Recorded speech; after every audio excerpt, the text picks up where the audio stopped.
The pursuit of the American dream has brought people to our city from all over the world for generations. And regardless of how you define it, one thing's for sure, achieving it is never easy. Fox 5's Stephanie Bertini talked to a family who came here from Venezuela in search of a better life as part of our ongoing series, Migrants in America. This young family calls the Row Hotel home for now. 53, he says, explaining how many days they have left until they have to leave. A little worried, he tells us, as he thinks about all the uncertainty they're facing. But as he thinks about the long term, all you see is hope. My future, good things for my children, stability and tranquility, he says. The children, 6 and 3 years old, were with him and his wife as they left Venezuela, a nation in the midst of a humanitarian crisis, and made the illegal journey into the United States. I got out of Venezuela from Colombia, he says, telling us they went through 8 countries before crossing the U.S.-Mexico border into Texas. Touching American soil was the goal, he explains, but the destination was always New York City, where they arrived in a bus, like so many other asylum seekers.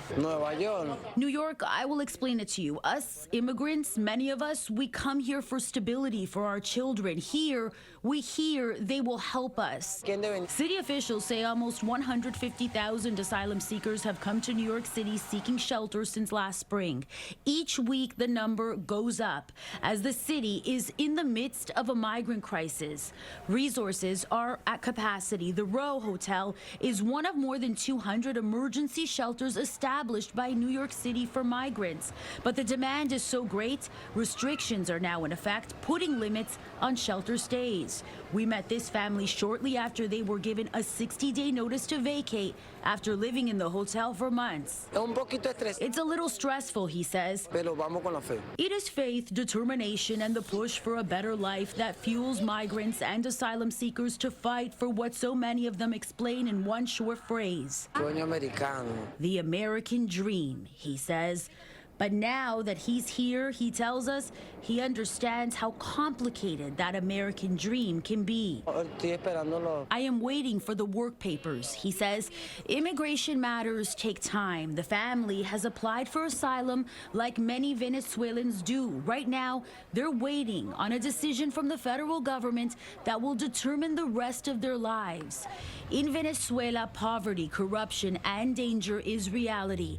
When you have 2 young children, it feels like a death sentence, he says. I think in America, the stability, it's very tranquil. Tranquility and stability is worth everything when you're from a society that's in the midst of a humanitarian crisis. So even though they can't work and don't know where they will be living when the 60 days is up, for them, this is worth it. The situation we are going through, he says, it's all for his boys to have the kind of childhood he never knew, in a country where they can grow up to be whatever they have the potential to be.